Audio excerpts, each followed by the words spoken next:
Assalamualaikum warahmatullahi wabarakatuh. Perkenalkan saya Adi Maulana dengan NIM 2201020004. Di sini saya akan menjelaskan mengapa saya mengambil topik judul yang saya ambil. Jadi yang saya ambil adalah pengaruh min-max Z-score terhadap kinerja model CNN pada dataset citra skala besar. Mengapa saya mengambil data tersebut? Alasan yang pertama yaitu karena relevansi dalam era deep learning modern. Terutama itu pada CNN telah menjadi teknologi kunci dalam pengolahan citra digital.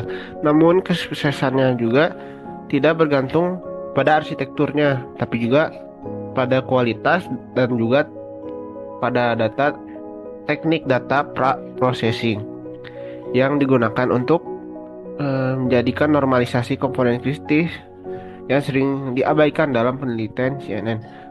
Kemudian alasan yang kedua yaitu kebutuhan akan panduan praktis untuk pemilihan metode normalisasi. Jadi para peneliti dan praktisi sering menghadapi dilema dan memilih teknik normalisasi yang tepat untuk dataset mereka. Dan juga analisis min-max dan Z-score ini pun masih belum banyak digunakan. Jadi sangat praktis juga untuk digunakan untuk kebutuhan aplikasi.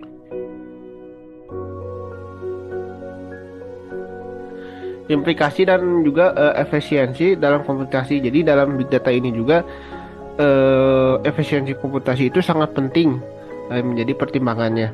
Dan metode normalisasi ini sangat tepat untuk mempercepat konfigurasi dan model untuk mengurangi kebutuhan komputasi yang sangat relevan dengan citra data yang berskala besar dan juga celah penelitian dalam literatur yang ada. Jadi meskipun sudah banyak yang membahas CNN ini, tapi perbandingan sistematis tentang pengaruh min-max dan Z-score ini masih jarang sekali dilakukan, jadi menciptakan peluang kontribusi yang sangat besar dalam bidang ilmiah. Dan yang terakhir mungkin alasannya aplikasinya juga yang praktis dan luas. Jadi misalnya seperti data bisa mendeteksi objek gitu, kemudian juga klasifikasi citra medis atau dalam tenaga medis, sistem pengenalan wajah, dan juga klasifikasi daging misalnya gitu. Untuk mencari keamanan dan konsumen. Kemudian saya juga akan menjelaskan teknik mencari jurnal. Nah di sini misalnya kita pada website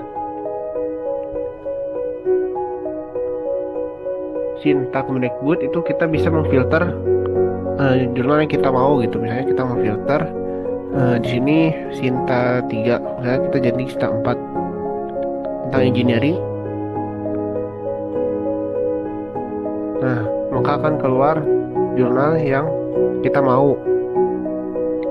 Nah, kemudian setelah itu saya juga akan menjelaskan cara menggunakan Mendeley. Nah, jika kita sudah menginstal Mendeley, kita itu harus menginstal Mendeley-nya agar terkoneksi dengan Microsoft Word. Nah, kita bisa mengklik ini. Lalu nanti di sini get it now aja. Setelah di get it now, maka akan langsung terinstall di Microsoft Word.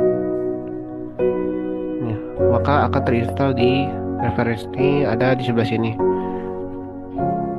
Nah, setelah itu kita juga bisa menambahkan folder atau file jurnalnya dalam satu folder. Misalnya ini referensi.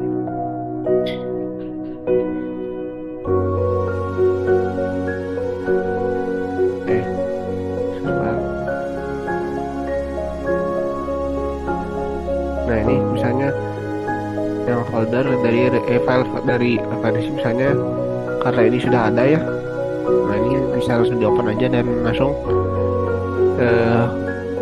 ter-add gitu, ditambahkan. Dan dari sini juga kita bisa membuat citasi. Contoh misalnya, nah ini dalam ini misalnya citasinya itu mau ditambahkan, maka kita klik Mendeley-nya.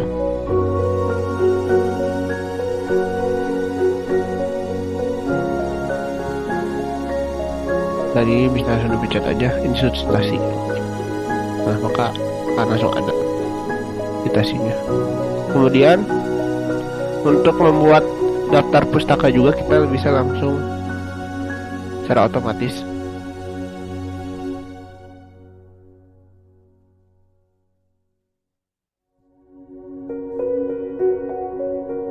Kita bisa ini klik ini insert build, continue aja. Nah, bisa langsung. Nah, kemudian di sini juga saya akan menjelaskan bagaimana cara teknik eh, meresume jurnal dengan AI ya. Nah, misalnya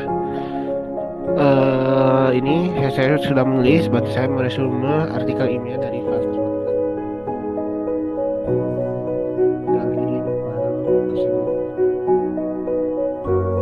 Kita upload dulu di sini.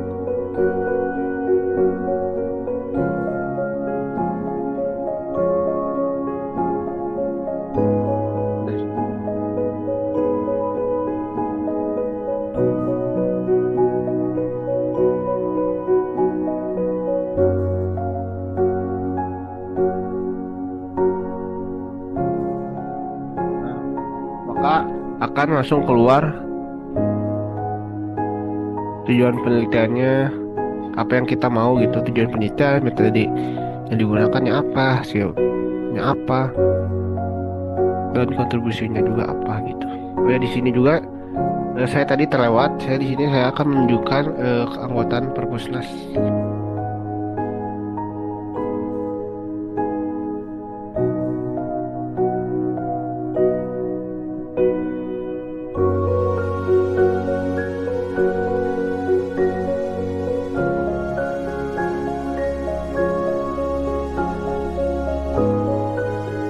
Nah, di sini saya akan menunjukkan keanggotaan saya karena saya sudah mendaftar sebagai Perpusnas.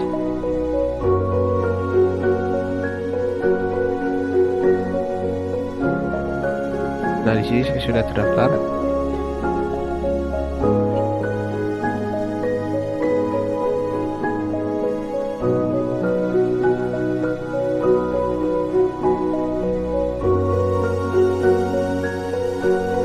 Jadi saya sudah terdaftar sebagai anggota online dari Perpusnas.